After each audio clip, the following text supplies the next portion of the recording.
Hey, this is Ask the Pastor. I take questions from the internet and I do my best to answer all of the questions I get sent. You can send questions too by giving a comment down here. You can also give a thumbs up, or you can give a subscribe or a share. All of that stuff exists. Here's the question for today.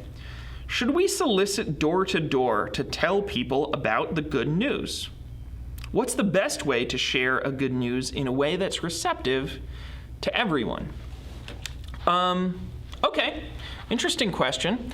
To start with, I would say no to the door-to-door solicitation question. I think that's come to be associated with two communities that are pretty abusive to their membership, especially their membership that are in more vulnerable communities, women, LGBTQ folk, minorities, and if you go door to door, first of all, you'll immediately be associated with those communities, and then second of all, you'll be bothering people at their home where, like, increasingly that's just not something people do. Maybe back in the days, back in the 50s before I was born, people did that and it worked. I wouldn't know. I wasn't born. But nowadays, most of the time if somebody knocks on the door, I don't even open it because nobody I know is going to do that. That's not how people meet up anymore. So I would say no to the knocking on doors. I admire the hustle, right? Like the hustle of that's something. And I think we should be interested enough and excited enough about the truth that we have and the freedom that we have in Christ that we should want to tell everyone. And we should be asking the questions about, like, well, how do we just let even the people we haven't met yet know? That's interesting. Knocking on door to door is probably not the greatest way to do it. I have participated in talking to strangers on a college campus about the good news. I think that's a place, college campuses are places where people talk to strangers. There are precious few places in our society anymore where people do talk to strangers. But it's at least a great way to learn. At least a great way to learn how to communicate the gospel. And the second part of your question, what's the best way to share the good news in a way that's receptive to everyone? Here's what I'd say about that. There is no way to share the good news which is receptive to everyone. Different people are different. Yeah, I know. Go ahead and tweet that. Pastor Ryan Gaffney, different people are different. Thank you. Thank you very much. I'll be here all week. I went to school for 10 years to figure that out. But it's true. Different people are different from each other, and they have different cultures. Some cultures are more direct. If you're from New York City, you know, it's, hey, what's the matter with you? And that's not offensive. That's just, I really want to know what the matter is with you. I'm curious. There are other cultures that are much more indirect, and it wouldn't be polite to have any kind of confrontation for a long time. There are also people on very different places along their relationship with God. Some people have never trusted a Christian before.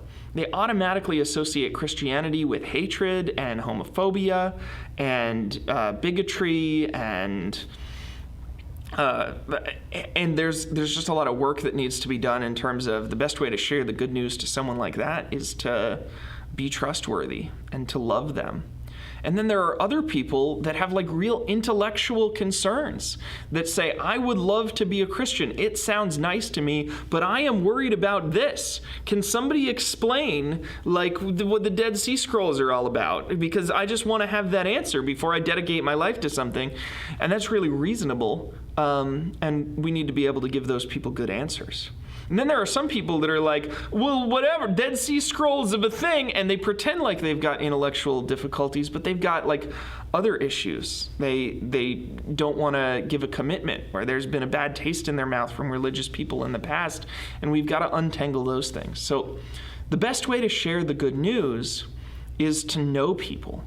And I mean, Dale Carnegie said, become genuinely interested in other people.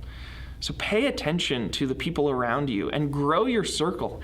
Get more people around you. Help yourself to know as many people as possible, or in many different places as possible, and then be open. Be willing to share, because I do have to mention, for many, many Christians, There is that phrase, preach the gospel at all times and when necessary use words. And they fail to realize that that means that sometimes it's necessary to use words, because it is. And so in moments when you get a chance to share, and when you're invited, when you're trusted, when you're given a microphone or a floor or a chance to share about your story, I hope you do. And I hope you pay attention. I don't recommend any kind of program or format or speech or diagram that you need that's going to work in every situation. You can stock up on those things. I've got a collection of them, and I can use them all when I feel like it. But there's no way to preach the good news that's receptive to everyone. Different people are going to be receptive to different presentations. And I would recommend trying it. Make some mistakes. Present the good news in some ways that are not receptive to some people, and realize that you've made mistakes and do better next time. And to that end, even if you want to go knocking door to door, that could be a great way to make some good mistakes and to really stock up on your list of mistakes to get better at it. Those are my thoughts. If you have other thoughts, you can make me a video and share with me some of the ways you share the gospel. I'd love to see them. If you think I said it all and I did a great job, hit that share button. Go ahead, do it. Somebody needs to see this, doesn't they? Yeah, do that. And finally, if you've got your own question, you can send it in to me. I would love to answer it for you. I've got some other videos. I've been answering questions for a while now. They are around here, and thank you very much.